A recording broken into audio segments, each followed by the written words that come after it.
Hello, everyone, and welcome to the latest in our series of Smart Energy Summit events. Today, we are gathered virtually to discuss solar power and the transformation of the home energy landscape that is underway today. Over the next 3-ish hours, we're going to share Parks Associates' primary research related to solar and energy, as well as being joined by industry leaders for discussion of trends and best practices. I'm starting off the day with a presentation that includes primary research and some industry analysis. And then after that, we'll be hearing from one of my favorite people in the industry as Sadia joins us to share her perspective from AutoGrid and the Schneider Electric family of businesses. After that, I'll be back again, hosting a panel of leaders from several important and innovative players in the solar and storage space. So I hope you enjoy our programming today. But before we start things off, I want to be sure to thank our sponsors here for helping us bring Smart Energy Summit content to you each time. We have Connectivity Standards Alliance, Rapid Response Monitoring, Calix, Schneider Electric, Google, Austin Energy, Questline Digital, Copper Labs, and Residio, all supporting us today. Also want to thank our supporters here who help us get the word out about SES and also help us share our data with a broader audience. It really helps to drive and elevate the conversation around home energy tech. So we really appreciate these folks for also promoting our stuff and working with us. Now, speaking of data and distributing it, I want to call out the fact that the core of Parks Associates' expertise is actually research. We host great events like this one, both virtually and also in person. But at our heart, we're a research company. And the data that we're sharing today, I wanted to point out, is largely coming from a large-scale research report they reproduce every year that includes the perspectives of 5,000 energy consumers. The latest one is called Energy Management and Services in the Home. It covers a bunch of content that we're going to be talking about here today in terms of solar. It also talks about all sorts of other energy tech. And the new kind of interesting addition to this one is a focus on energy monitoring solutions, which is I think, is poised to show a whole bunch of growth. So we're looking at some smart energy monitoring solutions and testing them with audiences to find out where people's awareness are, where people's interests lie, and things like that. So if you're interested in energy data broadly or any of these topics specifically, please reach out to us. Also, another report that we have today that's more industry analysis and a little bit less data, but also does include a 5-year forecast. So there is some super valuable data there and is really relevant to our topic, is a report that we did last year about solar and storage. It sources the insights that we pulled together from interviews with a whole bunch of leaders up and down the value chain in solar, including manufacturers and installers, and then also players like the ones we have here today that are very important in the industry and have a lot of good insights that they shared for us and that we kind of compiled and can share back to you. So next, we're going to get started with my research. As I mentioned, I'm Chris White, or maybe I didn't mention. Hi, I'm Chris White. I'm a research director at Parks Associates. I handle the smart home and also energy technology silos of research here. So those reports that I was just promoting are actually ones that I lead authored. So I can promise you that they're good and that I really like them. So I hope you'll check them out. And so I want to start by setting the stage today for our conversation by talking about where renewable energy is as a whole. So according to the International Energy Agency's electricity market report that just came out a little bit earlier this year, 90% of the new demand over the next couple years will be covered by clean energy sources like wind, solar, and our new friend of the renewable space, nuclear. So this growth in generation means that renewables will become the single largest, renewables in aggregate, will become the largest source of electricity, surpassing coal for the first time with that 35%. So along the way, through this transition, energy companies and municipalities will need to adapt and change and innovate solutions. And as the industry broadly moves away from fossil fuels, the grid will be evolving, and so will the residential solar space, which will be our focus today. So we've already seen so much change in the last few years and investment in the space. Security companies in particular have taken notice at the potential growth in revenue that is available in the solar space. Also, building materials companies like GAF and hero brand tech companies like our friends at Tesla have all turned their attention to solar and used acquisition, innovation, and research and development to create new business units and move the space forward. Another important piece from last year was the federal government's passage of these two big policies, the Inflation Reduction Act and the Bipartisan Infrastructure Bill, that provided a whole bunch of money for the energy space broadly, specifically to solar. It expanded incentives, lengthened incentives, and also provided more new incentives to adjacent technologies like the energy management piece I was talking about earlier, or energy monitoring piece, and also battery storage. So overall, there's larger investment that they put on tap last year, and the electrical infrastructure should be benefiting from all this funding in the next couple of years.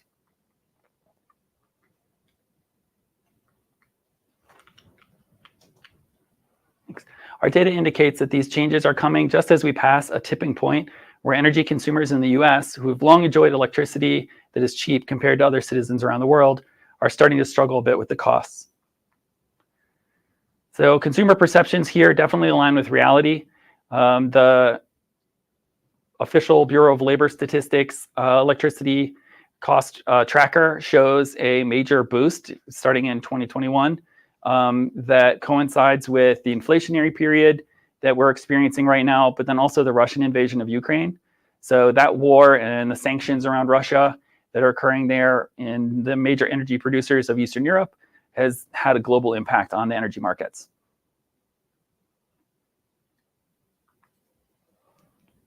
Now, almost half of US internet households, in response to all this, or as this is happening, are actively reducing home energy consumption, according to our Q4 2022 data.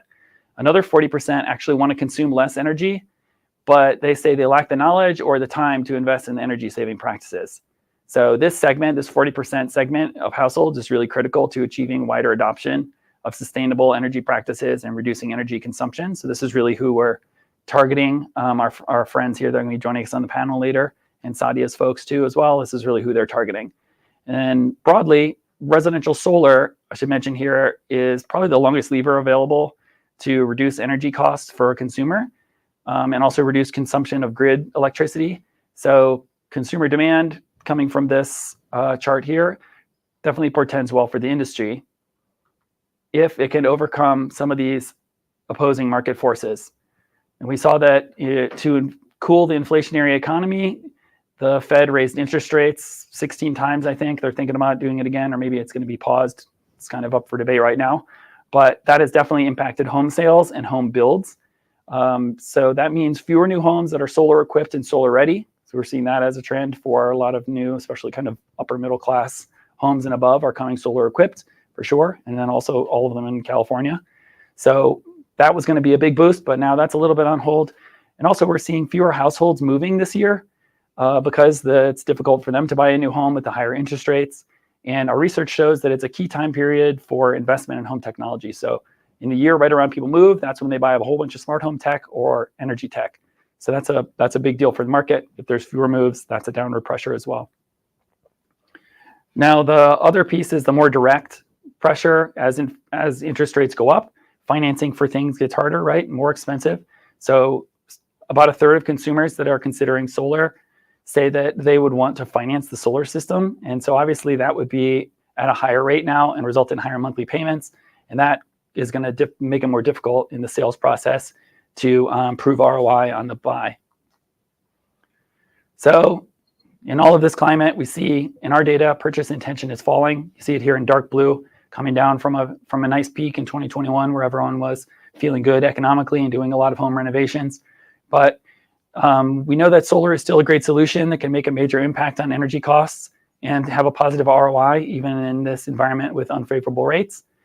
But right now, before that can be kind of conveyed or these consumers can be convinced, most households are focusing on simply changing their energy use behaviors rather than investing in something big like solar. That's reinforced by the barriers that we saw. Really no change from 21 to 22. Upfront cost is still number one, and number two is still education. And then three, the recouping investment is essentially kind of a cost piece. So the barriers are maintaining the same rankings here, even though the energy climate is changing and we see prices going up. So there is some work to be done in the solar industry. But there is a whole bunch of interesting movement happening in the industry right now. In 2023, a really interesting piece, I think, is NRG finally closing their deal with Vivint, which really demonstrates that it's not just security folks and the smart home folks that see the connection between technology and energy. The energy companies themselves are also moving into tech.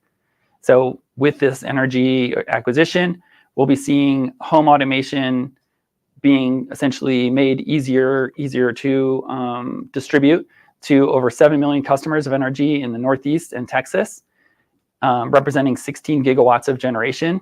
So that's a humongous base, a lot of new customers potentially for Vivint, and an opportunity for NRG to recognize some synergies with Vivint's installation expertise, and also aligning that with their Airtron brand, which does HVAC repair.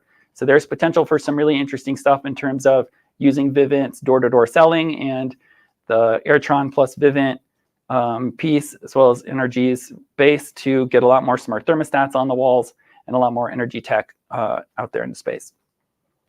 So now another kind of optimistic piece is a follow-up on IRA and BIL. We're getting some clarity and detail on how that money is going to be distributed and spent. So one new program that I wanted to highlight is focused on improving solar device technology, specifically the Solar Manufacturing Incubator Program.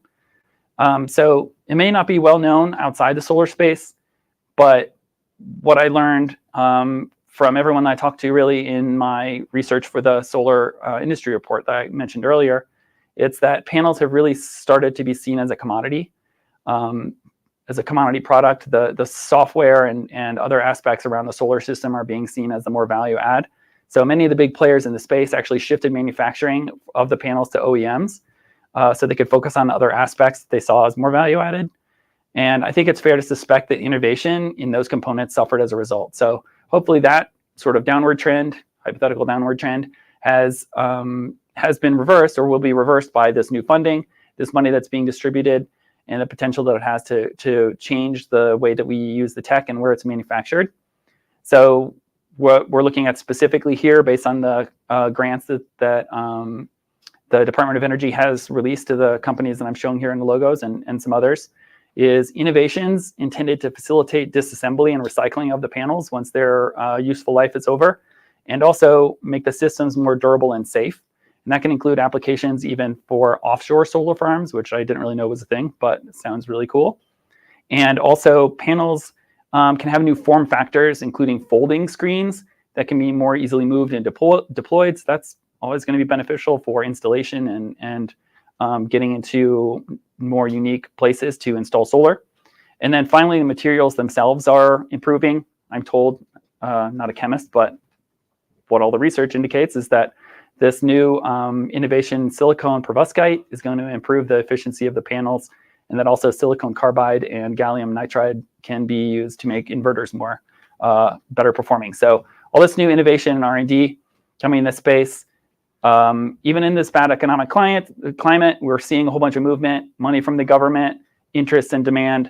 So there's some interesting times. There's going to be a lot of change and a lot of things to be watching in this space.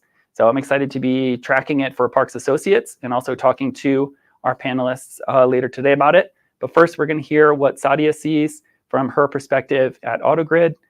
So I hope you guys will stick with us for a minute, and then Sadia will be on along with my colleague Jen, and they're going to be talking about more energy topics. Thanks, everyone.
Okay, thank you, Chris, for that wonderful setup for the topic today, focused all on solar and how it's disrupting our industry and what opportunities we see happening in the solar market. I'm so pleased to invite Sadia Ravindran, who's the VP of Industry Solutions at AutoGrid.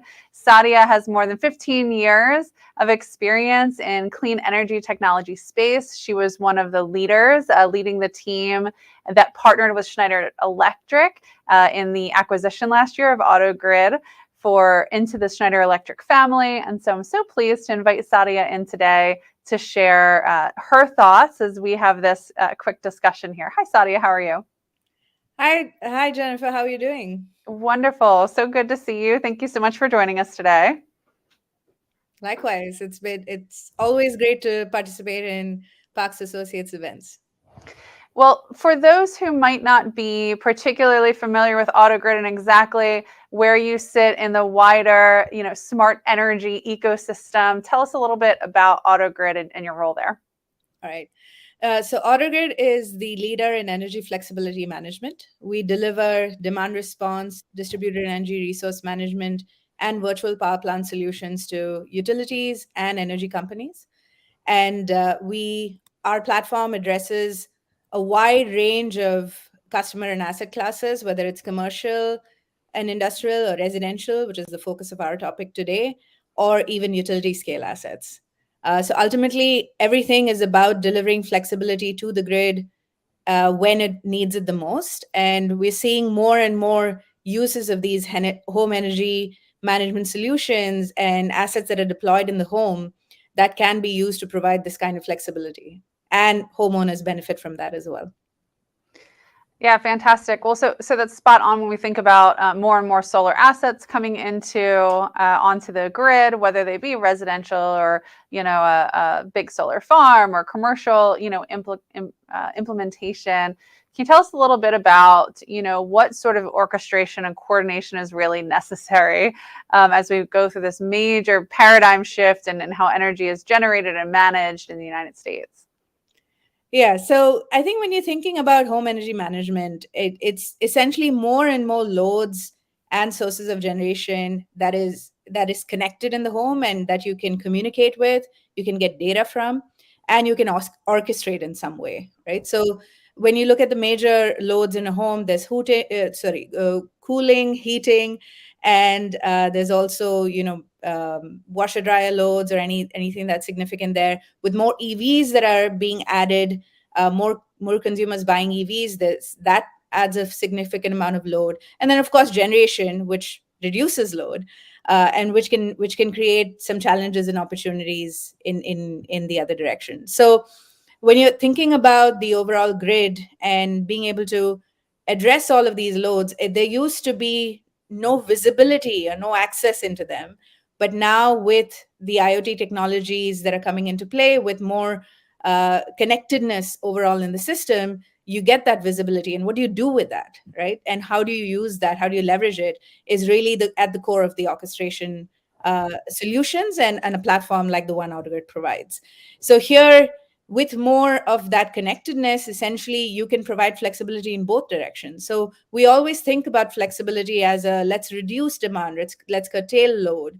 But there is more and more of that need to, in certain situations, actually increase demand and provide flexibility in the other direction. So when we think about flexibility, I think it's opening up multiple avenues. It's not just a summer seasonal event anymore. You're starting to see peaks both in the summer and the winter. So there's orchestration required for that. And you're seeing needs for flexibility where there's excess generation in the system with more renewables being added, just overall, not just at the home.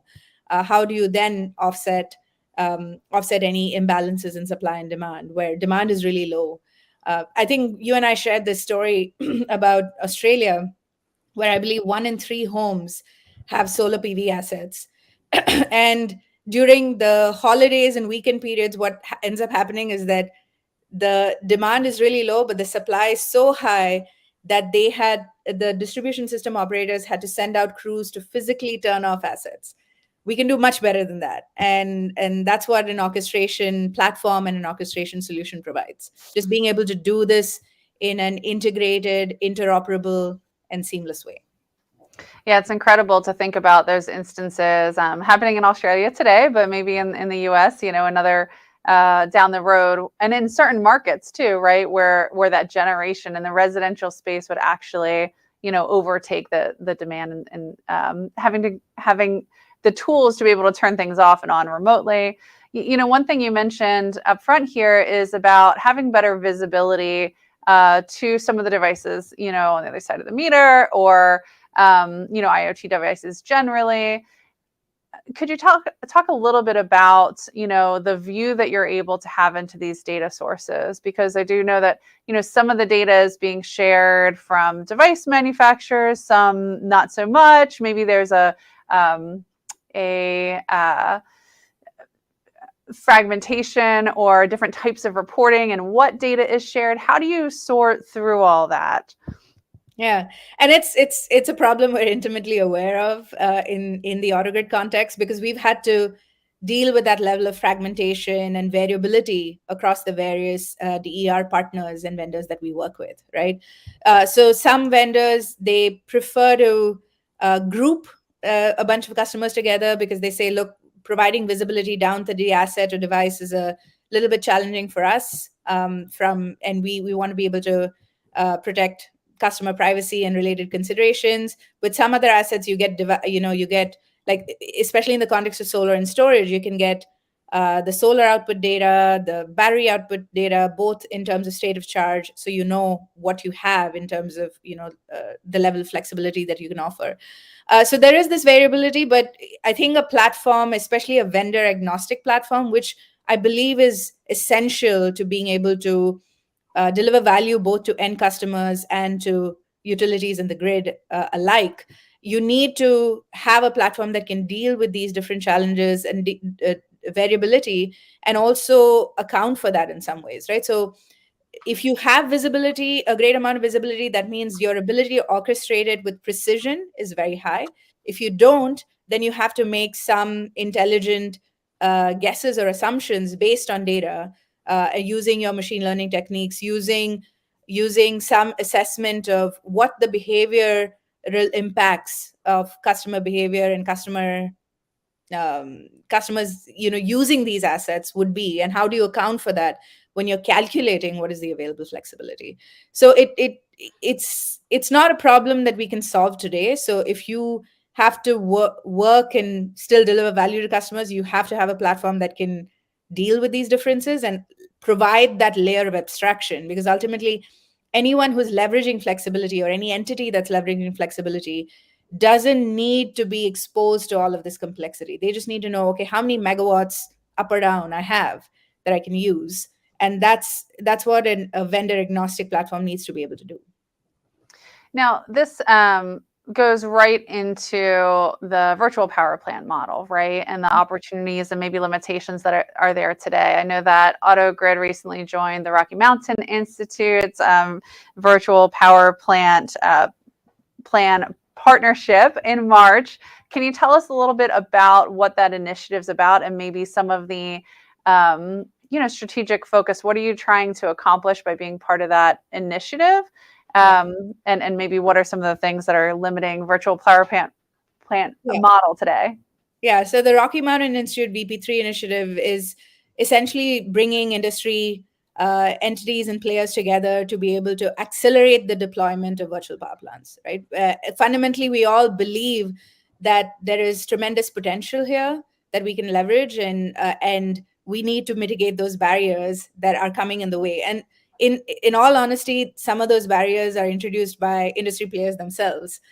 So when you think about something as simple as being able to access end customer data, you talked about data. I think even before being able to get access to data, there's access to their APIs and the ability to be able to connect to their assets, which is sometimes put behind walls, right? In the sense that everyone is trying to get a piece of the pie in terms of what is the value that a VPP can generate. And sometimes the way they're securing their access or their value is by limiting access to their assets, which I think is a very myopic way to think about things, because it's, this is a relatively early stage in terms of deployment of VPPs. We're seeing certain great examples of being able to do this at scale. But if we start to create those walled gardens, then it's only going to stymie the growth and the deployment of VPPs. So that's one set of challenges in terms of how do we, open standards is something that we all talk about as being a great thing for us to mitigate this kind of challenge, but it takes a while for open standards to take or to get deployed in a more widespread manner, right? So in the interim, if access to APIs, vendor APIs is restricted, then that is a challenge, and that will stymie the growth of VPP deployments.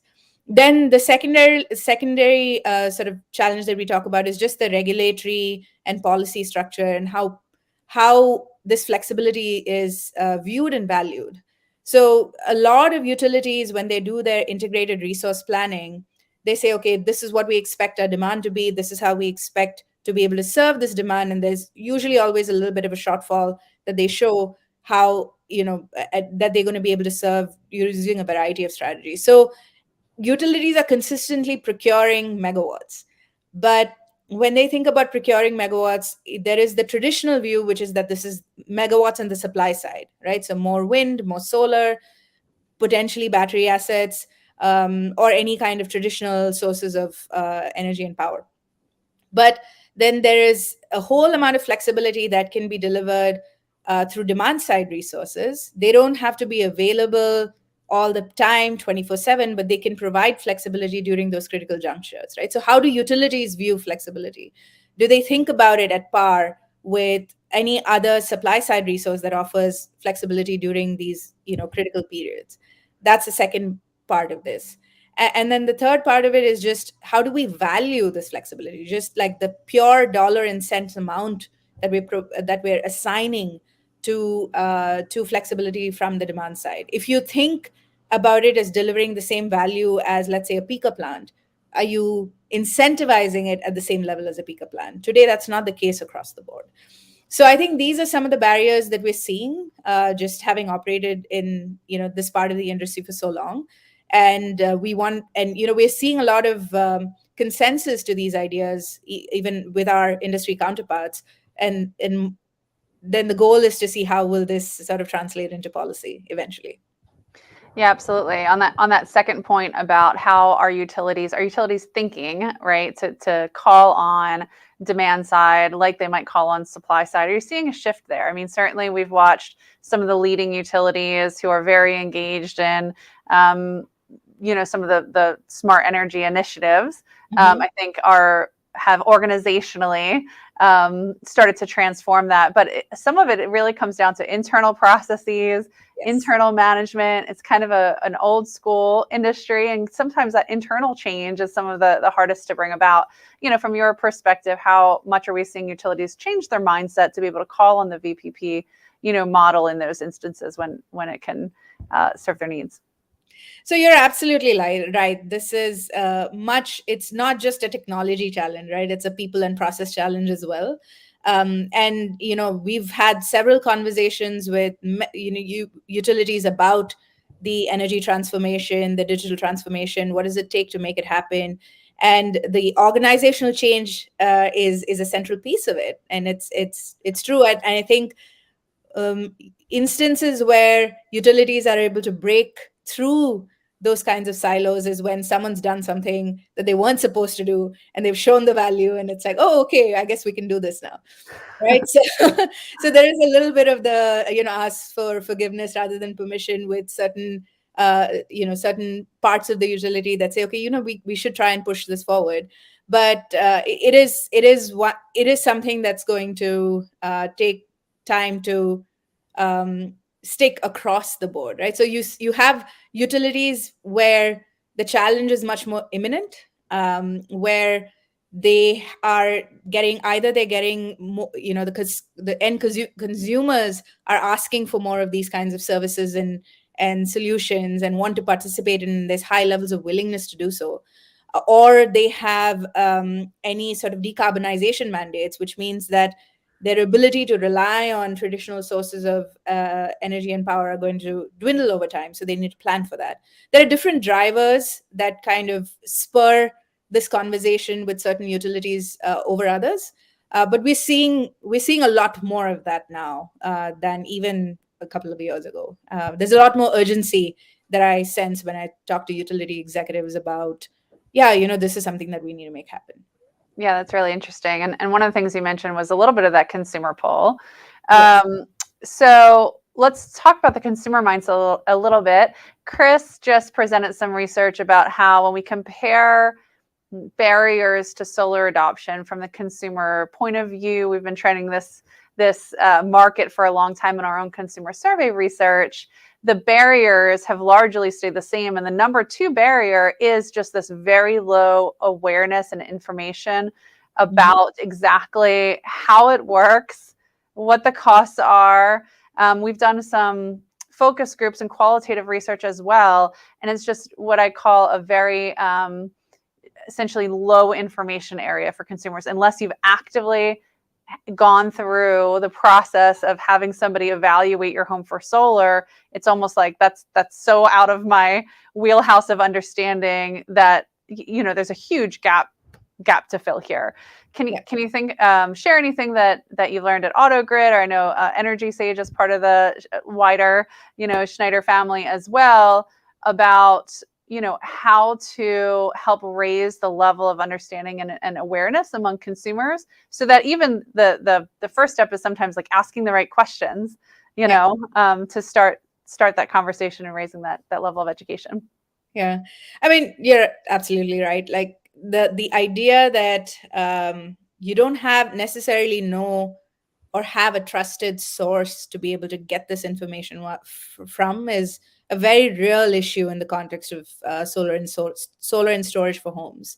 Another utility executive that I was speaking with at one of your events actually was talking about just the number of bad actors that they had in their service territory who were going and promising end customers that, let us install solar on your rooftops and you'll never have to pay a bill again. And they get a bill and they're calling the utility.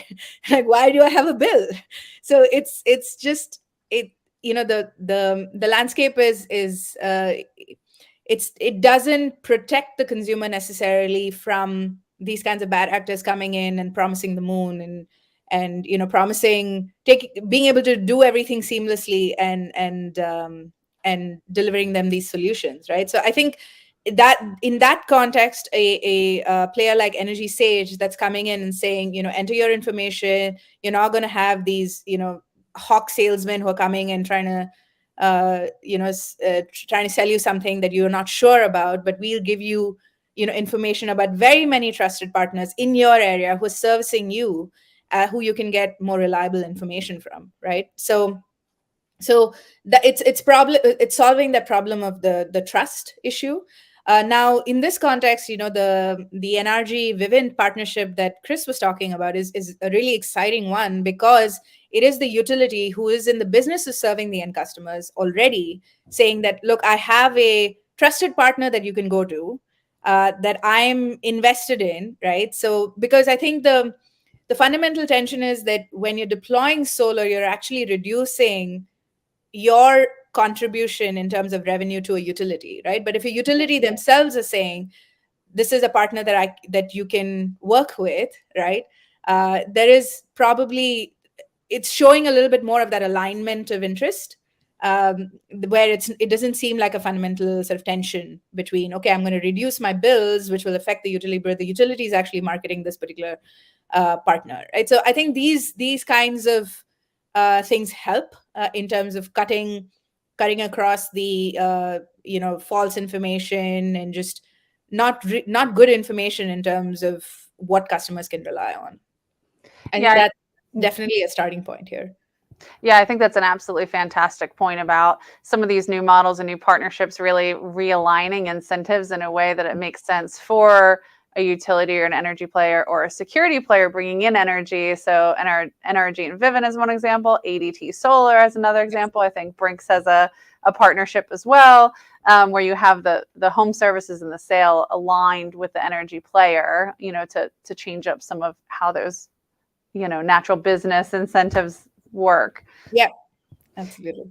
So just a reminder that if you have any questions for Sadia, you can put them in the Q&A section of the attendee platform. Another thing I'm going to keep I have some more questions though as well. So for me, one thing I wanted to bring up is, so there's energy, the information push that we kind of talked about as far as, bringing consumer awareness up. There's alignment of incentives, right? Chris raised the idea that, of course, rising energy costs, right? When you start to feel it in your wallet, maybe start looking, actively looking into educating yourself. And then maybe another piece is the expected very real growth on the EV side, right? And the idea that all of a sudden we're going to have a big demand and a big rise in residential energy consumption in a way that we haven't in the past. How are you thinking about how the rise in EV charging at home?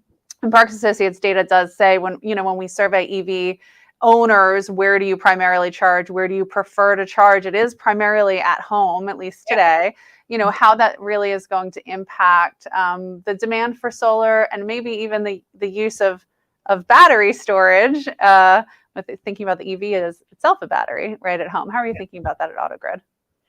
Yeah, so it will be interesting to see how these dynamics play out, because I think when you compare a home storage system, that's roughly in the range of 5 kilowatt, 10 kilowatt hours, an EV battery is significantly larger, right? And it's mobile, and it has a dual use that you're tapping into.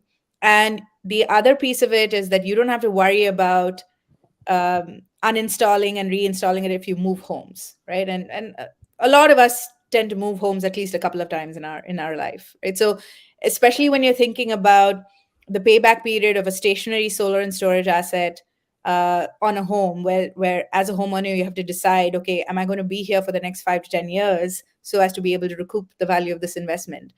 I think having a mobile battery storage asset kind of solve some of those problems, right? So it will be interesting to see what impact the rise of EVs, especially if EVs are V2G enabled, which again is another barrier we should acknowledge. Not all car OEMs are doing that or enabling it, or are staggered in their approach in terms of how they want to do it. And if they do it, they want to capture that value themselves. There are many different sort of factors and dynamics there. But it will be interesting to see if and how the EV market ends up cannibalizing the stationary storage market, right? So for solar and storage developers who are looking to deploy these solutions, either you help solve that problem of, the payback period and the ease of installing and uninstalling, and, customers not having to worry about those aspects, or some of this will probably eat into that. So, I mean, at this point, we're all crystal gazing a little bit, but I'm curious to see how that plays out. And I think for us, ultimately, or any flexibility management technology provider that's serving this market, you have to assume that your EV provider is going to be different from who's deploying a solar and storage asset. It's not all going to be one OEM, Right. which then re-emphasizes or underscores the importance of having a vendor agnostic approach. So anyone who's looking to serve the home energy management market needs to have that in place, not only to serve the end customer who's not signing into 5 different apps to get a sense of what's going on with my home energy, but also to be able to leverage some of these assets in the context of a virtual power plant. So to that point, I believe AutoGrid announced something called AutoGrid Flex EV within the past year or so. Can you tell us a little bit about what that does within the larger ecosystem and managing that EV load and potential storage asset? Yeah. So I think when you think about EVs in general, there are multiple different types of entities that are looking for solutions. So there are utilities who are looking for managed charging solutions, because for them the main concern is there is this massive load that's coming on my system that I don't have visibility into and need some level of orchestration to be able to manage what it does to my grid, right? So there it's a think about it as more demand response like, but a little bit more focused on consistently engaging customers, right? And it's not a, because if you're charging every day or every night between certain hours of the day, then that has a certain impact in terms of how it plays into the grid and how that needs to be managed. And then on the other end, you have fleet owners and operators who are bringing all of these assets online and who need some way to be able to monetize the value of the portfolio, right? So orchestration looks similar in both cases, but you're serving or solving a different problem. Mhm. And I think from a flex EV perspective, if we're serving utilities, it's to help with managed charging solutions and more and more optimization as you have more of these assets coming in online. And if on the fleet owners and operators side, it's to be able to help them realize the value of these assets as well. Yep. We have just a few minutes. I did want to make sure I got to take a question. So one question came in about, we're focused primarily on residential today, but if you had any thoughts to share on commercial solar and energy management, from where AutoGrid plays in the ecosystem. So whether it's the growth of commercial solar or how you're managing those assets at all differently from residential, any thoughts there? Yeah.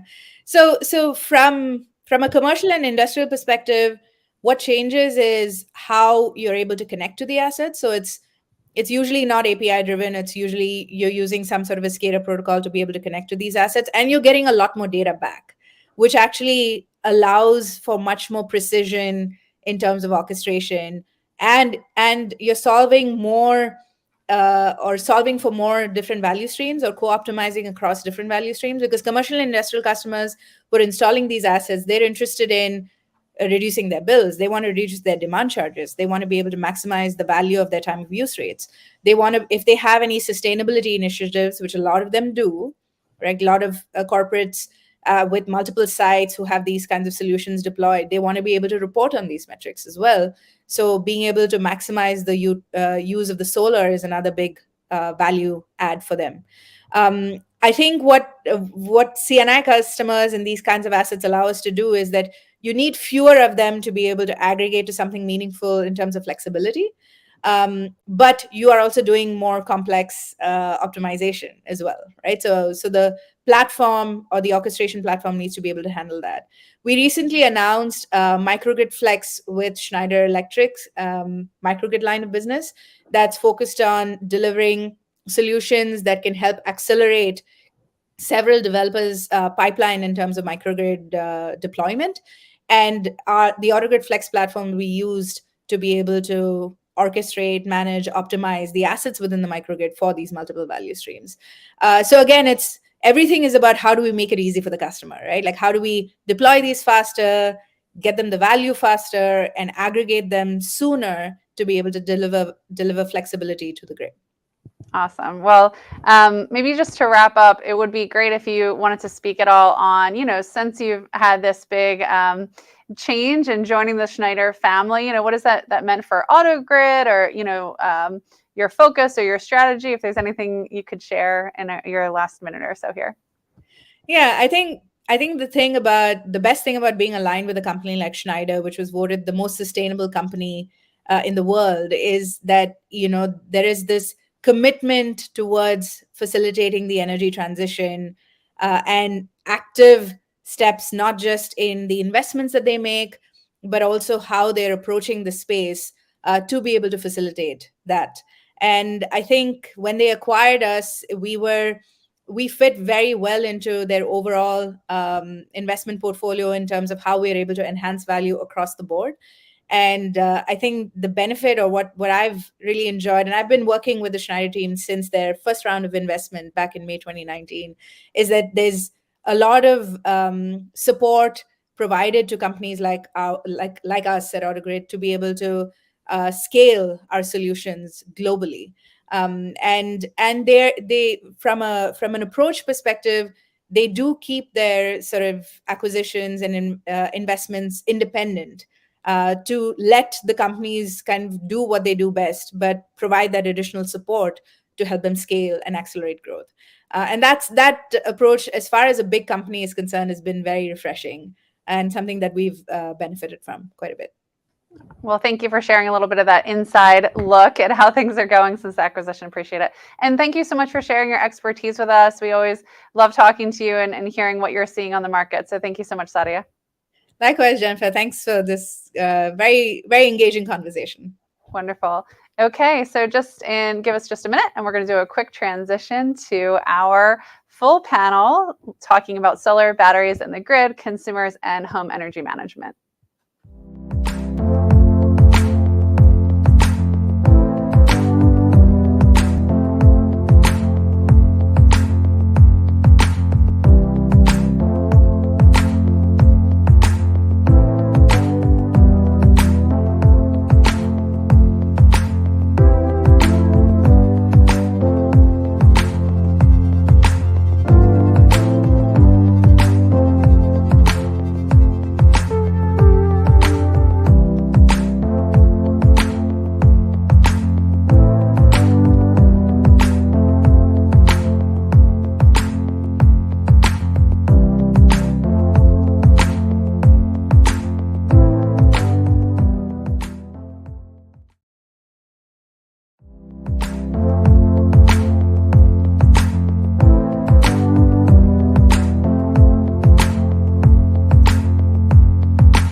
Hello, welcome back. That was a great conversation between Jen and Sadia. I really appreciate learning everything that AutoGrid is doing and really value Sadia's perspective. So I'm glad she was able to join. Now I'm going to share a little bit more stage setting before we bring my panelists in. And what I wanted to highlight was the fact that there is actually multiple paths to renewable consumption for the consumer base. So we're focused on residential solar today, but that's not the whole story. And I wanted to kind of talk about the other pieces as well. So I shared the data about the consumer renewable consumption earlier, but there's also the opportunity to find a provider that offers renewables as all or part of its portfolio. So maybe you live in a region of the world where your energy provider is able to access hydro or solar or nuclear at a high level, where you can feel good about the energy you're buying from the grid in terms of it being clean energy. Or maybe you can engage in a program where you're doing some sort of offsets or credits. When working with a retail provider of energy, that's what my family does, because our local grid is a little bit brown, but we're participating by buying some RECs as well. But I also wanted to mention community solar, because community solar has the benefit of expanding access of solar to people that own homes with little sunlight, people who are moving frequently for whatever lifestyle reason they have, but still want to make sure that they're getting renewable energy. MDU residents that might not be able to make decisions about whether they have rooftop solar or not. Lower income households who may not be able to afford or may not have a house that has like a proper structure or infrastructure that would facilitate rooftop solar, and other underserved communities. So community solar is an important option. We're going to touch on it a little bit in the conversation today, so I wanted to raise it. Broke my clicker in my first presentation, and now sorry about that. So I was also having a conversation with one of our attendees at Smart Energy Summit, and then also recently a little email exchange where we were talking about different communities, and specifically one that came up was Babcock Ranch. I was talking to Fumi from Chemistry, and he was asking some questions about, like, how does the details of this situation work? How unique is this?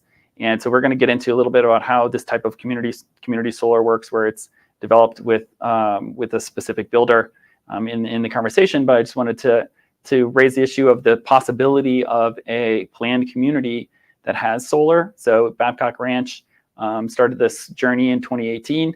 They have 700,000 solar panels, which actually produces enough energy for about 30,000 homes. They definitely don't have 30,000 homes in their communities. This is a much larger opportunity. But what's important here is that the solar stability was a lot stronger than maybe some had thought. Hurricane Ian came through and beat up Florida pretty bad just recently, but didn't dislodge a single solar panel. So they're really proud of that. But this solar facility and the battery storage system is tied to and owned by Florida Power and Light. So it not only powers this community, but also a bunch of other homes in the region. So this is just kind of an example of one application of solar. And then another one, another trend, and here's another kind of personal note here. This is a program that I'm participating in as well, is for municipalities to work with either nonprofits or some sort of private industry to kind of collectively bargain for pricing and negotiate bulk deals for residents to promote rooftop solar in their area. So in this situation, this organization called Solar Switch is working with the city of Dallas to negotiate a single installer for solar, and everyone who signs up gets an opportunity to buy solar at a discounted rate once a contractor wins. And there's kind of a bidding process here. So it'll be interesting to see how that pricing works. I've had my roof priced for a solar solution before, so maybe I'll follow up at some point in the future and let you know how that discount looks. But this is an interesting trend that I wanted to call out as well, where there's this idea of municipalities, in addition to energy companies, in addition to private industry, now getting involved in pushing rooftop solar for kind of a societal benefit of it. And the reason why all this matters is because consumers definitely want solar, whether or not they're homeowners, whether or not they have big trees next to their roofs and they can get panels on top there to generate the power. We see that a large number of consumers say that they want it. So 48% of households are saying that they prefer to live in a home sourcing energy independent of electricity providers. So this kind of appeals to this idea of energy independence as opposed to reliance on a private or municipal owned utility. And then also in terms of people who are interested in renewables in general for just cleaner energy, we see that 42% would prefer to live in a community powered by solar. 54% would select an energy provider if the energy was solar and wind. And 30% actually say that they're willing to spend more on that type of energy. So there's clearly a lot of demand for renewable energy. However, consumers can get it. And so we're going to talk about those topics and more with my experts. I'm excited to have this group of folks here today. So I'm going to kind of bring them in and introduce them one by one. And then we're going to have a good conversation about solar and what their different organizations are doing. So first we have Stephen Bloomfeld. He's from Arcadia. He's a senior director of EV vertical lead. He has also interesting background in other aspects of energy. So I'm excited to hear from him. Stephen, welcome to the show. Thanks for being here. Hey, Chris. Great to be with you. So Arcadia is the most comprehensive energy data platform in the world. Energy data is super important to convey the value and trade-offs and options and monetization paths for anything you might want to do with new behind-the-meter or retail options. But that data is really difficult to access and get, especially when you think cross jurisdictions. And so our data can provide access to utility account data from over 50 countries. In the US, we have access to 95% coverage across utility accounts. And we combine that with a robust tariff database that has 25,000 tariffs across North America, paired with a calculation engine. And so the point here really is that we can make data more accessible and actionable to help consumers and the companies who are selling to them better inform, optimize, and then eventually monetize the energy potential of their products and services. All right. Thank you, Stephen, for that introduction. Okay, next we have Ann Ferguson joining us from Nomo. Hello, Ann. How are you? Hey, Chris. I'm doing well, thanks. How about you? Doing good. I got my clicker working, so I'm feeling comfortable again. Excellent. Why I'm usually the one who's technology challenged, so I appreciate that. Thank you so much for the opportunity to be here today, and really appreciate Parks providing a space for us to have these kinds of important conversations as an industry. Who is NOMO? We might be a new name to many of you. It stands for No Missed Opportunity. We are a sales enablement platform for solar, bringing together the best and most reputable solar sales, installation, and financing partners onto one singular platform that allows our partners to then deliver a seamless and really high quality experience for their customers who are looking to go solar. We're currently servicing about 40 different states across the US, and while business is primarily residential to date, we are getting into commercial as well.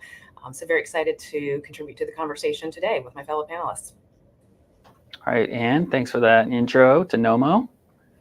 Next, we have Austin from Alarm.com. He's the strategic sales manager over there. Thanks for joining us, Austin. Can you tell us about what Alarm.com is doing generally and with energy specifically?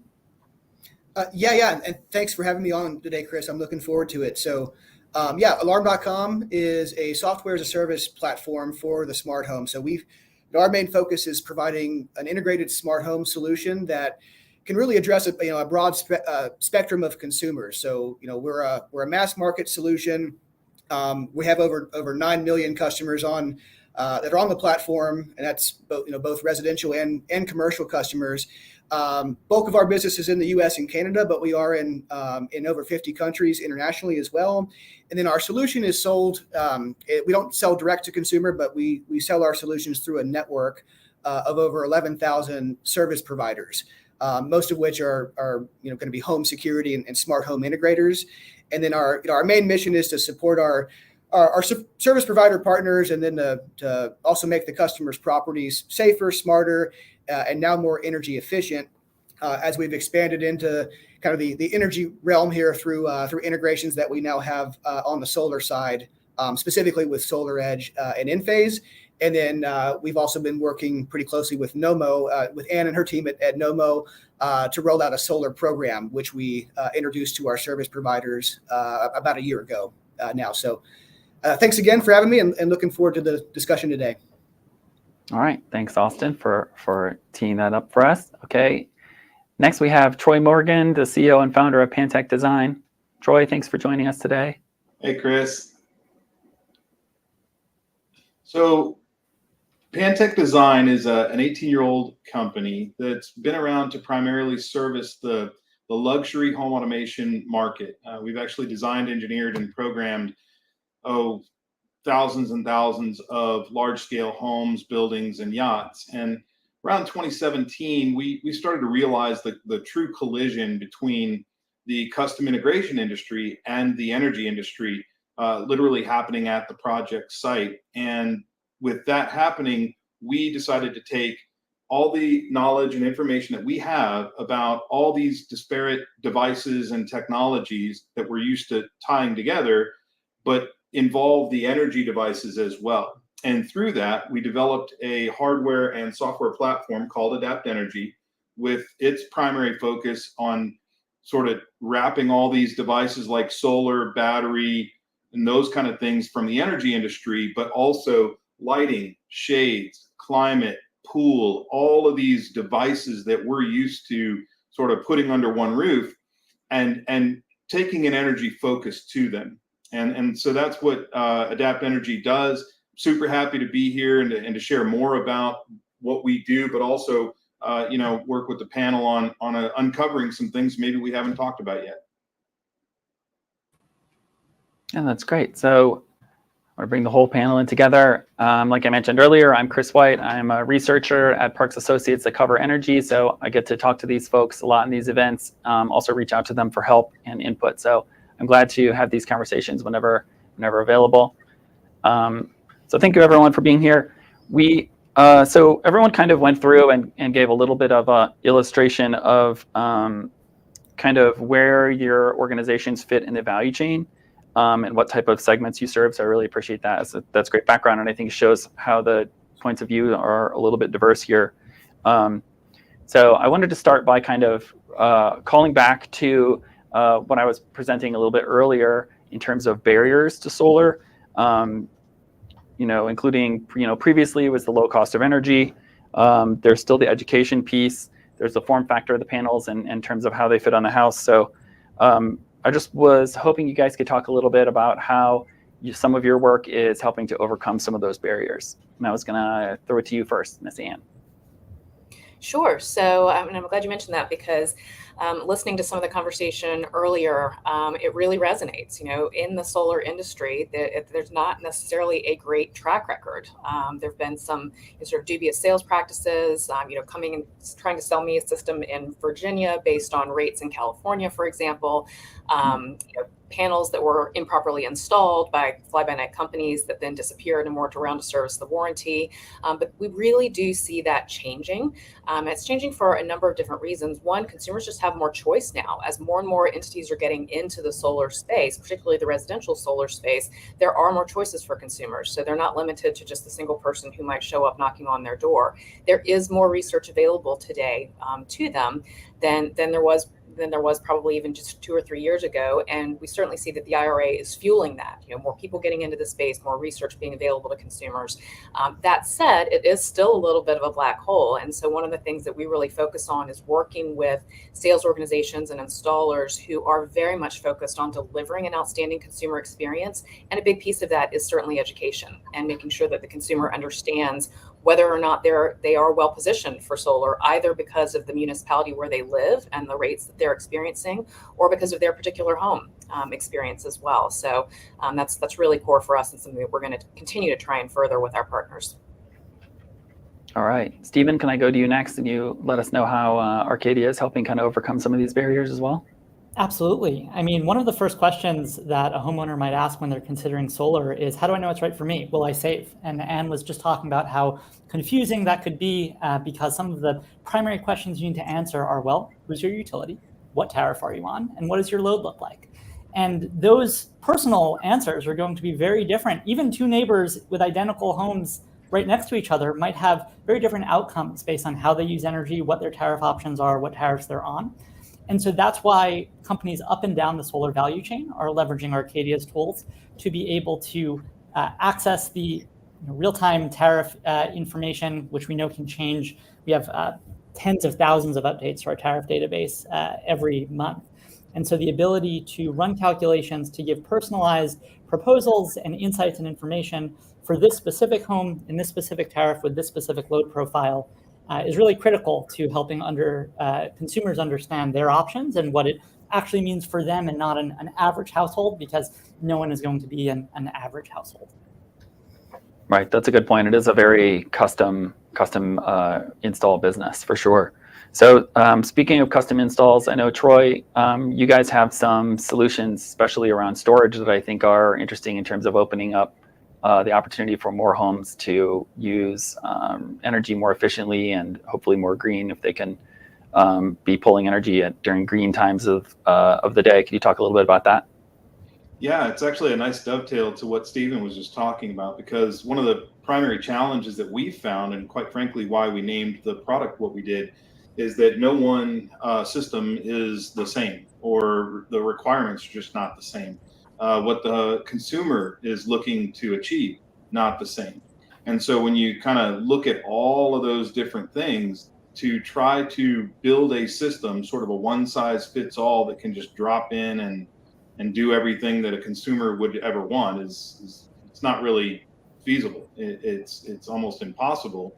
But what Adapt Energy is a foundation for that. And then being able to sort of take all the data and information that we have, either on the front side or over time, and have the system automatically change to sort of get the consumer where they want to be. I'll use a phrase my wife said a long time ago. She just wants to know whether we're winning or losing, right? So that's really what Adapt Energy is focused on, is how do we set thresholds and do certain things so that the consumer can get out of the system, solar, battery, all of it, lights, shades, climate, you name it, what they're looking for. And that's to be not inconvenienced, but also to be efficient in the energy that they produce, use, and store. Right, very good. And I was thinking during Sadia's presentation, she was talking about the relative size of home battery versus what EVs have in terms of like 10 versus 70 kilowatt hours. But that 10 can still do a lot, even if you can't have solar, right? So, so Troy, could you talk a little bit about like a battery-only solution, how that can benefit, and how that can kind of work with renewable energy from the utilities? Yeah, absolutely. And Sadia mentioned some of this as well. The virtual power plants that are being put together is a primary example of ways that many batteries that are maybe a little smaller can still do a lot for the grid, if you will. But when you start looking at a single home, it's interesting. A lot of the batteries we're putting in homes are, 10, 12, 15, maybe 30 kilowatt hour batteries. The EVs out there, I mean, some of those things are upwards of 80, 100, 120 kilowatt hour batteries. That's like 4 times what a home battery is, sort of, at least what's being installed today primarily. Sure. And so being able to manage, or I like to call it load shifting and shedding and shaping, when you're doing that to the load, you can really change the dynamics of not only the design principles to get to where you want to be, but also in real time, you can sort of extend the runway of a battery and make it last a lot longer if you're being a little bit more practical about the load that you have, right? So that's one thing, again, that Adapt Energy is focused on, and doing this automatically without the consumer having to have any involvement or go through any thought process to decide what to do. The system's going to just do what it needs to do from a behind the meter perspective to not only maximize the solar and battery storage, but also help with the grid. So, but battery I believe battery is the key component. And if you just have battery and no solar at all, that's totally fine, because again, you're able to store maybe energy from a low tariff time and then discharge that battery for the load of the home during peak time. And that's a major way to not only save money, but also sort of be a little smarter about how you use energy and when you use it.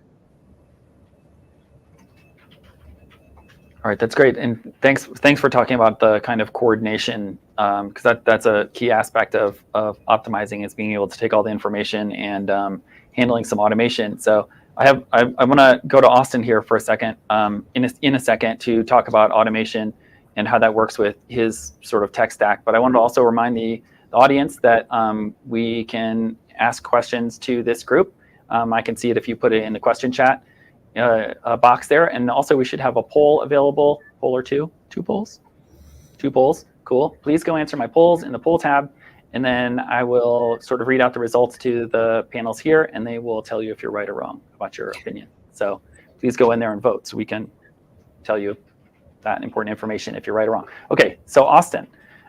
So alarm.com, you guys do home automation broadly, more focused in security, but now you have the Enphase and SolarEdge, and more focus on energy. We actually worked with you guys on a white paper. I wrote that white paper. It's a good white paper that's about energy broadly and highlights the alarm.com solution. So I wanted to give you a chance to talk about how sort of smart home automation, Troy mentioned some of this as well in terms of his perspective from the integrator high-end set, but could you talk about how like your security audience is experiencing better customer experience by having automation of devices as mixed with energy as well? Yeah, and there's a number of ways that we kind of approach the customer experience. So I'll touch on a few of those, for today. But first and foremost, I think it's really by our main focus has really been on building out a kind of a holistic technology platform for the smart property, and that's now expanding into energy services now. But we've always been big believers in offering a platform experience that that combines your home security, your home automation, your video cameras, energy products, and this really gives the consumer one. It simplifies it, it unifies it, so it's one app that manages everything versus the alternative, which is kind of what we refer to as single point devices, right? Where you have kind of a hodgepodge of different devices, they're each running their own app, and that creates multiple apps and multiple data streams or data silos, right? So I think it's much more convenient really ultimately more valuable for the consumer, to bring all this together into a single app experience. It's much easier to use. It's more intuitive. There's interoperability, across your devices, and so that's what we do today, and what we continue to expand on, and more from an energy perspective here. Because we're Alarm.com is a cloud-based platform, it's really easy for us to kind of roll out new features, new functionality to customers. And for example, we've been for a number of years now, we have relationships with utility companies, and we've been rolling out or exposing customers to demand response programs, through our app, through their utility provider. We've seen about kind of a ballpark, about a 20% opt-in rate for customers that are, opting into a DR program, and that was just simply by us exposing that to them when they log into their app or into our website. And other energy programs and features as well, automating the thermostat, for example, a feature called Peak Protect, where we can automate the thermostat, so we're pre-cooling the home during your off-peak times, and then we dial it back during your on-peak hours. So, the overall goal is to drive more adoption by exposing customers to these energy management features and energy programs as part of the customer experience, and that continues to expand now into solar. So, like I mentioned earlier, with Solar Edge and Enphase, there's an integration we have in place with those inverters now that allow consumers to see their solar energy production within our app, and then tie it all together with their smart home experience. So, this continues to really unlock new opportunities, and it's really been helping to kind of create this bridge between smart home and security and solar. So we're already going to seeing these two industries come together, and we think that smart home can really kind of enhance the overall experience and enhance the value proposition for solar as well. And there's more to come on this front. So kind of looking at, and this kind of gets back to kind of what Troy was talking about just now, with looking at expanding into other devices. So starting with solar, but looking at EV chargers, at battery storage, at smart load centers as well. We're in discussions with Leviton, Schneider, Eaton, to name a few of those. And so, ultimately, where to Troy's point, kind of where we think this is all kind of headed as well, is just kind of consolidation in terms of being able to manage and control all these different components into one ecosystem. So if we can kind of break down those data silos, where just imagine your home security system, your smart home devices, your solar, your load center, your utility rate plan, the weather forecast, all these things kind of coming together to where it's all coordinated. That's really where we can, I think, add a tremendous amount of value as we talk about smart home and how it relates to energy. And then my final point would just be looking at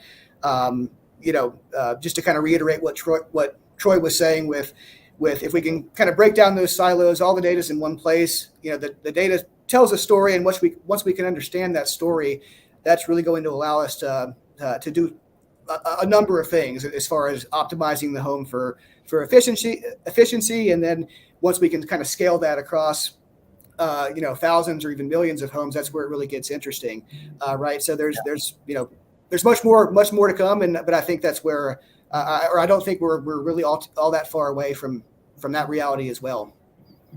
Yeah, I mean, we keep saying paradigm shift over here. We definitely think there is a big moment coming for energy tech here. Stephen, I wanted to go to you because Austin said the magic word EV charging, and I know that's a bit of a specialty of yours. So I wanted to give you a chance to talk about Arcadia and the EV charging moves that y'all are making. Absolutely. I really appreciated Austin's point around data being in silos and it being really challenging for consumers and the larger companies that serve them to give them kind of a narrative that can be personalized with the insights that they need to make smart decisions. And when you think about the adoption of electric vehicles, automakers, charging companies, they're now guiding their drivers through a new experience. It used to be that you can just go to the gas station and fill up your tank and you know exactly how much you spent down to the 10th of a penny with that little sign at the gas station. But now when you go to plug your car in to charge, especially if you're home charging, it's a bit of a black box. So how do you know what your costs are? How do you know what options you have in terms of tariffs? How do you know if you're charging at the right time? And so, if you're a company like Ford Motors, for instance, well, Ford needs to serve customers across hundreds, if not thousands of utility service territories, thousands of tariff options. And each one of those utilities is going to have their data in a slightly different format, with a slightly different structure and a totally different access method, because utilities are only thinking about their narrowly geographically defined service territories. And so where Arcadia comes into play is we create a one-to-many solution to make all of this data accessible and actionable. And so many automakers, charging companies, and energy service providers are using this our platform to be able to help inform the cost of charging. And this could be for a person at their home. How much does it cost me to charge? It could also be for companies like EVgo using this to better understand the costs of their own public charging stations and how to optimize those costs. And then it can also be used to optimize the charging. So once you have that information to inform it, how do you optimize it? Are you on the right tariff? Are you charging at the right time? How can you deliver personalized insights to make that a better experience? And then finally, there's monetization. Once you are the trusted energy advisor to your clients, to your customers, to your drivers, then they're going to look to you for that next best action. And if that next best action is joining a demand response program or joining a specific rate, you've already built that relationship as a trusted energy advisor because you're giving them personal relevant information to inform this new experience. And then it becomes so much easier to guide them toward that next step. Yeah, that's all great. I appreciate that you mentioned fleet too, because that's an important piece in terms of building out the EV charging infrastructure, both the kind of on the utility side and also just kind of lifting the number of chargers in public for shared fleet private opportunities. So that's a very good point. Plus Go ahead. Just mention on the point of fleets, one really interesting, light duty vehicles are the first to electrify in fleets. And the big question is, how do we reimburse drivers for home charging? It's a really interesting problem if you think about it, right? Yeah. How do you know how much that costs if that person's just plugging in at home? And so fleet managers are now using our tools to calculate that so that they can reimburse drivers for home charging. It's a really interesting problem that you might not think about if you're not thinking about fleets. Yeah, good point. So while we're on the topic of EVs, Anne, I wanted to give you a chance to chime in. Sorry that I've had you on the sideline for a little bit here. So please tell me how you see the impact of the rise of EVs, how you think of the rise of EVs, and what Nomo's part is going to be kind of in this new world. Yeah, well, I think we are incredibly excited about, I think all of us probably on the panel here are incredibly excited about the rise of EV utilization and how interest in EVs is starting to drive interest in other energy management services as well. So I think that EV is going to be a great sort of, maybe not the right term, but kind of gateway drug, if you will, for consumers considering more in the way of battery and solar, because sort of back to the education piece, and Stephen and Troy have both alluded to this, is while EVs are wonderful, I think consumers in general are still very unaware of what's going to happen to their energy bill the first month they come home with that new shiny car and start plugging it in every single night. Their energy consumption and therefore their bill is primed to just go through the roof. And so we really think there's a great opportunity to introduce this trifecta, if you will, of solar and EV and battery storage to the consumer. And I think there's a unique opportunity that exists between players, many of whom are in this forum today, to potentially partner together and introduce those types of sort of combined services to a consumer. And really, it reminds me very much of, if you probably go back 8 to 9, 10 years ago in the smart home services space, there was a bit of this domino effect, right? It took a long time to get a consumer to adopt the first smart device, but as soon as they got, let's say, a lock, their interest had suddenly peaked in, maybe I want to add garage door control or lighting, or potentially stepping into video, things like that. So we're very excited about EV and how much we think that's going to help propel just interest in and demand for energy management overall. All right. So what do you think, Troy? I want to go to you next because you're representing kind of an interesting segment of folks who can definitely afford to have EVs. They're, while some of us are waiting for the $25,000 ones, your guys are happy to buy, nice lucid air for 100 grand. So what have you been seeing kind of in your segment, and how does Adapt kind of think about how EVs are going to impact your work going forward? Yeah, so your point's extremely valid there. That the adoption in the luxury market is it's happening, and they're doing it. A lot of people, I don't want to say a lot, but I've heard people say that wealthy people don't care about the cost of energy. And I mean, I've got clients that have homes where their power bill costs them $6,000, $10,000, $15,000 a month. Okay. And one simple change to, say, the lighting in the house can mean the difference of $1,000. And so to think for a second that they don't care is wrong, first of all, and we've definitely learned that over the years. But what I love about the affluent client is that they do care, and they're willing to spend the extra money to do the extra little things. And for us, it's kind of cool because that's how we're vetting a lot of the software and hardware technologies along the way, because this is an evolving space. It's going to continue to grow. It's going to continue to evolve. We've heard a lot of people talk about it, just on this panel, that that's where it's at. Bringing everything together, making it cohesive, making it easy to use. That's what it's all about. And so what we did with Adapt Energy, and why we're true to its name, is we want to be able to adapt to anything that gets thrown at us. I don't care if it's a battery, an inverter, a client who wants something very specific, any lighting system, any climate system. It doesn't matter to us. We can control it or involve it, if you will, in our foundation. And so what we're doing with this data and information and the control that we've created is, like I said earlier, it's a foundation, but we're evolving it through projects that we do, but also through information that we gain and discussions that we're having with consumers. And so I'm excited about being able to sort of bring this high-end technology to maybe a scale where we can start doing more and more of these. But we're scalable up to control of, say, 2016 circuit breakers right now. I haven't ran into that project yet. I'm hoping to. But the point being, the foundation is solid in terms of scale, and we're just looking for ways to continue to grow that scale with other devices.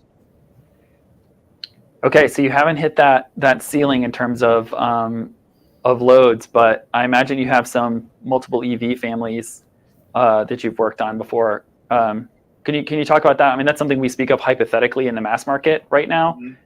And the utility companies are creeped out by it because substations and whatever.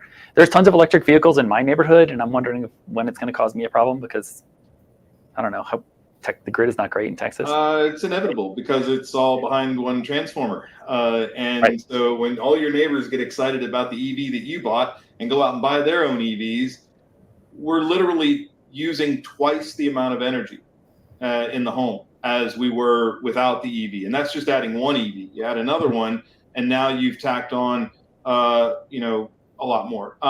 Some of the homes that I've done, I'll talk about one in particular, is it's got an 80 kilowatt solar system. It's got a 500 kilowatt hour battery, but they literally have 6 EVs. It's a 30,000 square foot house that has just a ton of garage space, and every one of their vehicles is an EV. One of the things that we learned through the process of sort of integrating with that technology was that it makes a lot of sense to stagger charging of EV.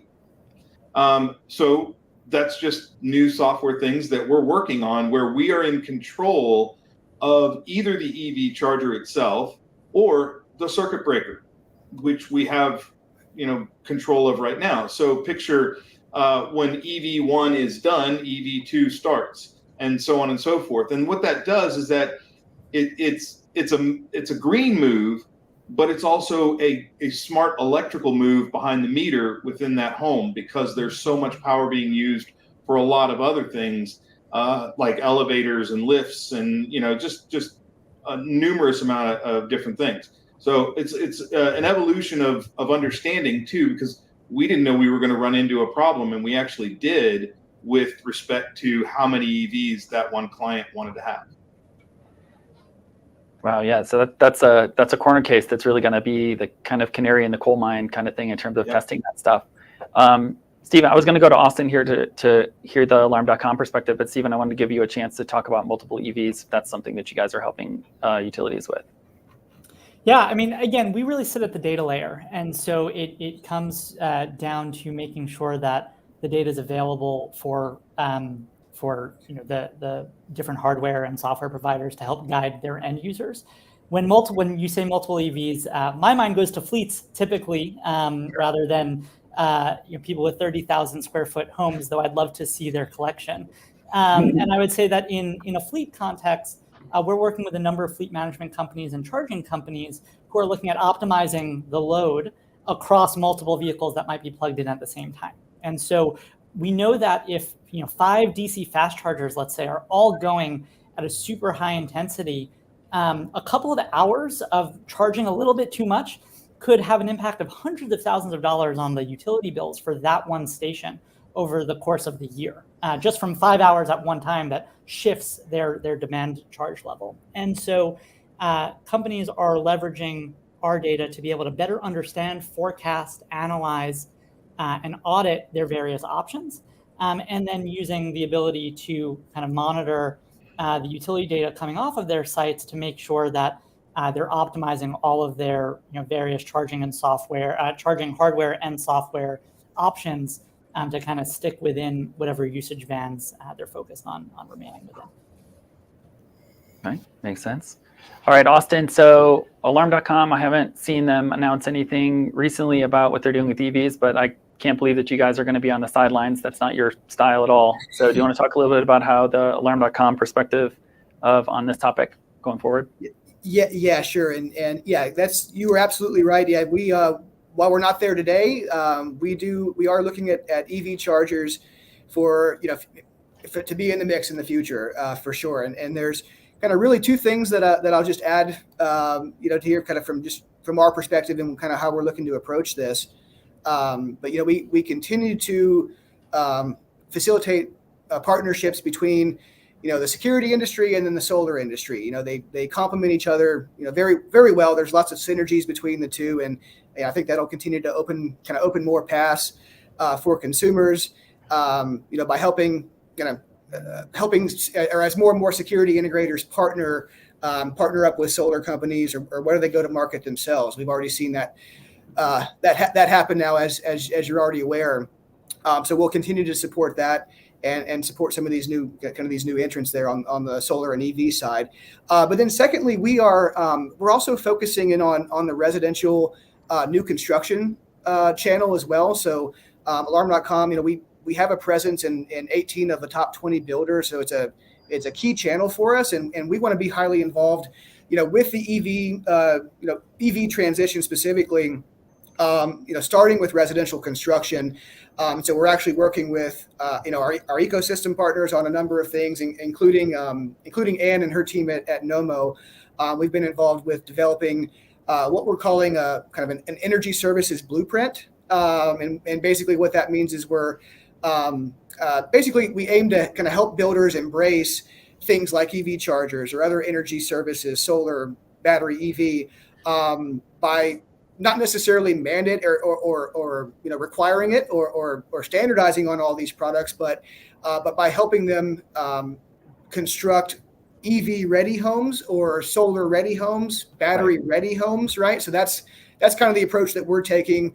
So instead of waiting for these things to be mandated, like solar is mandated in California, why not take a proactive approach if you're a builder to kind of embrace these new products, and we think we have a good model in place to kind of help them construct these homes that are going to be EV and battery and solar ready. So that's kind of a bit more on our focus, at least in the near term, and then we'll look forward to future integrations, like I mentioned earlier with EV on down the road. Yeah, for sure. And so Austin mentioned the partnership. Do you want to add anything about how the partnership is going for you and how working with the builder channel is going? Well, I feel like I scripted it for Austin. He Yeah. articulated it beautifully.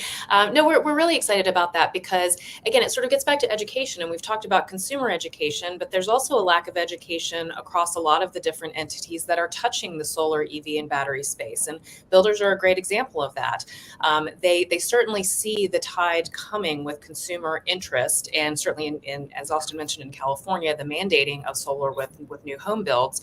But many of them are asking the right questions in terms of, how can I get into this space without incurring all of the cost and all the additional hardware elements that might be needed, carrying that inventory, for example, for things like solar and EV and battery. And the more builders we talk to and the more that we put our heads together, we realize that really we think there's a great play for builders to just get the home ready, get the home primed for these new energy management features, so that when the consumer is ready, and maybe at closing the consumer is not yet ready for EV, but they know that maybe 2 years down the road they do want to have that new Tesla in the driveway. And if they've got a home that's got the right outlet already installed, it's going to make that process so much easier for them. So and we're able to facilitate that in a way that is really low cost and very much not time intensive for the builder. So we're not slowing down the process of getting them to close, which is certainly key for them. So Right.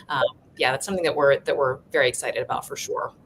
Yeah, we have some research on residents that are planning to move. So specifically in the MDU space, we have another conference series called Smart Spaces where we talk about multifamily. And what we saw is that 39% of people who are planning to move are looking for their next apartment to have EV chargers available and in the parking area.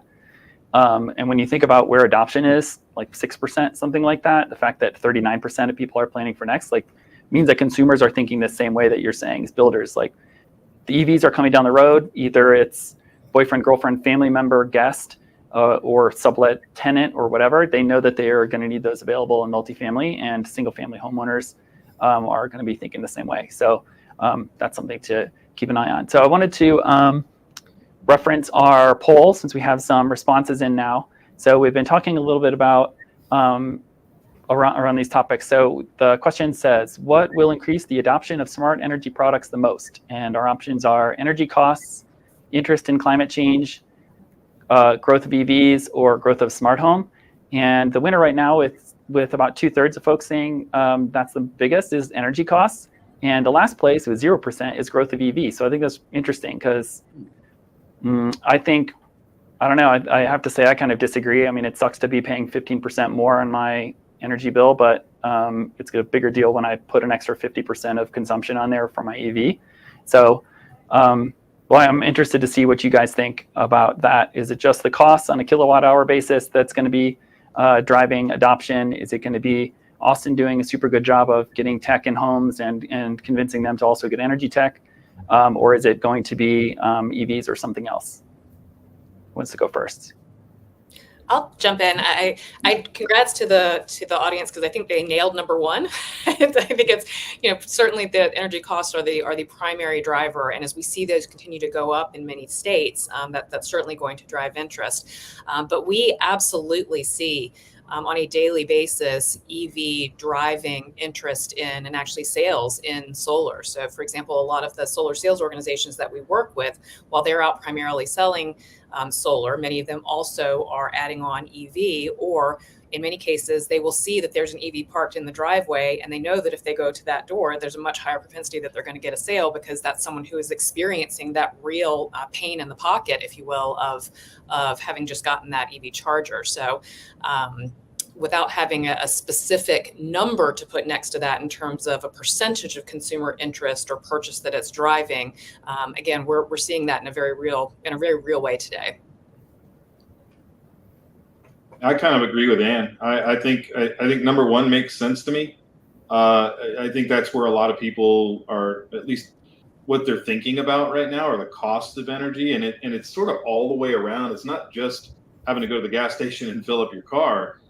Those energy costs are spread out all over the place in terms of our economy, right? So there's that, but I kind of feel like it's EV as well, because I think that's what the consumer, that's going to be their first sort of experience, right? With thinking about energy. I mean, I have a Model 3, and one of the things that I just loved immediately when I got the car was to hit the energy button in the car and to see actually how I was driving, and how poorly I was driving, apparently, because I was not doing it very efficiently. But it's to have that information, and it's just part of it's just cool, right? It's really cool to be able to drive a car like that, experience the technology, enjoy it, and so on and so forth. And what I think is going to happen is people that are going to take that first step and do the EV, they're going to gravitate immediately towards all the things that we're doing right now in behind the meter technology, but also in grid and other things. I mean, we're going to be able to help as a society when it really comes down to it, help the grid, help our community, and also help ourselves in terms of the costs associated with the ownership of these assets. So.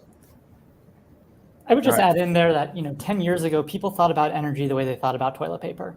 It's just when you run out, when you don't have it, you think about it, and then otherwise, right. There were studies that said that people thought about their utility bill for like 8 minutes a year, and so engagement was a real challenge for utility companies, and then also for all of the different smart energy companies selling their products and services. And what I would say is what we're going to see through the years to come is that the age of the typical mass market resi customer is over. Everyone is going to become an advanced energy customer, either because you have a smart thermostat, you have distributed generation or storage, or you have an electric vehicle. And so that era is coming. There could be different motivations on why someone might adopt one or the other, but you're now going to have an increasing percentage, and soon the majority of all households are going to have some form of connected flexible load behind the meter.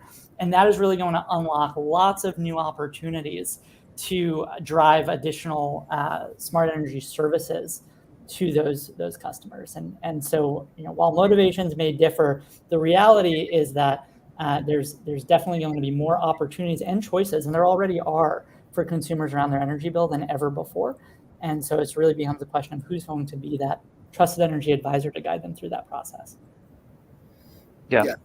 Maybe the problem is design, right, from a question standpoint, because this has me thinking, it says smart energy products broadly. So maybe people are thinking costs are going up, so you're willing to go buy a smart thermostat that you didn't have before. Whereas if you're adding an EV, I'm expecting that to trend significantly with solar and energy monitoring, either software or, smart panels and stuff like Troy's talking about and Sadia's folks at Schneider are doing.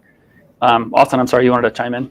I talked over you. Oh, just no, you're fine. Yeah, I was just going to say I agree with option A there, rising energy costs as well. I think that kind of to Stephen's earlier point, where people are most inclined to make a decision or take an action when something's affecting their pocketbook. So I would just add that I agree with kind of the consensus there on rising energy costs. All right, thanks. And now the other poll question we have, I think this is an interesting one too.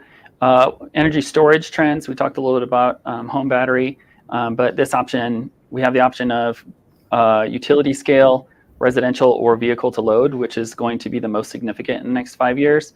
And currently residential storage and distributed energy strategies is the winner. I'm interested to see what you guys think about vehicle to load, especially from fleets, because I know that's something Stephen super cares about, and then utility scale storage, in case anyone is kind of a big proponent of that. I'll touch on the utility scale storage for a second, because we happen to do a lot with Sonnen and their virtual power plant systems, and I think that one of the beauties of that, at least the way it's being done right now, is it involves a few different entities. A grid asset owner. So this is not typically a person who owns the battery. Or actually, no, they do own the battery, but they own all the batteries that say go into an apartment complex. The tenant doesn't actually own the battery that's going into their own space. And without getting into the weeds, because there's a lot to that, I think it's a really interesting model from a financial perspective to look at as a grid asset to another owner, if you will. Maybe it is the apartment complex owner, or maybe it's a third party investor, so on and so forth. But I guess the point I'm trying to make is simply that doing things like virtual power plants are really, really helping the consumer, even if they don't own the literal asset, but they are going to benefit from it from a resiliency perspective. So I think home batteries kind of a big deal, but more on a larger scale for the utility than for the consumer. Makes sense to me. What do you think about vehicle to load from fleet in the next couple of years? Is that too ambitious to say it's going to be significant in the next 5 years? Is possible? What do you think, Stephen? It's definitely on the mind of fleet managers. I think it's interesting. The first question, like with many of these new smart energy devices, is, well, just how do you roll out the hardware? How do you make that as easy as possible for the end user? And then very basic on the surface, but more complex when you think about it, these questions of, well, how do we reimburse a fleet driver for home charging? But when I talk about longer term brainstorming, and I had a great meeting earlier this week with a large fleet manager, and I said, what do you imagine your role 5 years from now? They said, buying and selling energy. Wow. Because they recognize, this is a company that, they manage a major portfolio of hundreds of thousands of vehicles. But they're recognizing that though they haven't been in the energy business, they're now going to be managing all of these batteries hooked up to the grid, and that there's real potential there and real opportunities. And so I think we're really going to see the landscape of what an energy company is change pretty dramatically, because if you're touching a major battery that's plugged into the grid for many hours a day, well, guess what? You just became an energy company. Congratulations. And it's, are you going to seize that opportunity and kind of be out front with the ways to actually optimize and monetize that? Because companies definitely will. And so we're going to see the decisions that various OEMs make when they decide, do we want to be that company, or do we want to partner with that company? And we're going to focus on creating the best hardware, the best experience for our product, and we'll partner with someone else who's going to manage the energy services.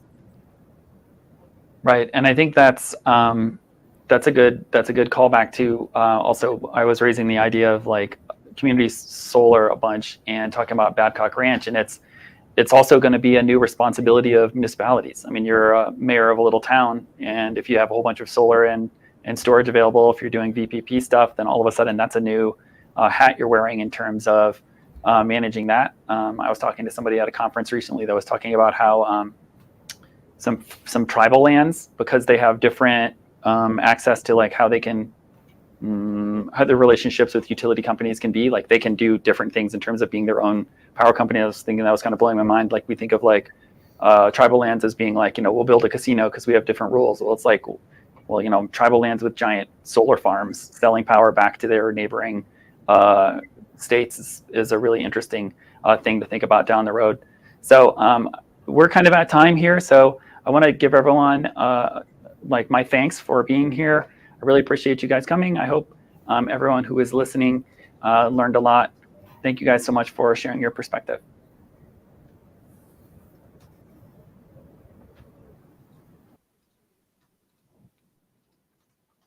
Okay, so that kind of wraps up our virtual Smart Energy Summit today. I wanted to call attention again to our different offerings that we can provide to you. In addition to the research that I was talking about earlier that we sell about consumer sourced quantified consumer deck about energy we have, and then also the solar industry report. We also do custom marketing services. We have an extensive network of friends and family in the energy space that are joining us here today. And we love to partner with you guys to write papers that we can use to share the information we have and share your perspectives and kind of elevate the conversation and give you guys an opportunity also to kind of generate leads as you find out who downloaded these white papers. So it's a nice product that everyone should think about investing in terms of leveraging your relationship with Parks and our kind of place in the market. I also want to promote the podcast that I host called The Connected Consumer. please check that out on your YouTube and Spotify and wherever you get your podcasts. And then definitely be in touch with us, like I said, about these papers. You reach out to our sales team and really anyone at Parks, and we'll direct you to the right folks. And then also keep an eye out for the next virtual conference we're going to be hosting in August. It's going to be about energy management. We touched a bit on that today. We're going to go even deeper and talk about energy devices and services around that energy management products. So that'll be another cool conversation to supplement what we've already talked about here in solar. So everyone, keep an eye out for that. My team, reach out to them, as I mentioned, for any interest in the marketing products or the research. All the contact info is here. And also feel free to reach out to me, because I'd love to talk about this stuff, and I'll connect you to the right device products as well. So thank you, everyone, for your attention, and I will see you again next time.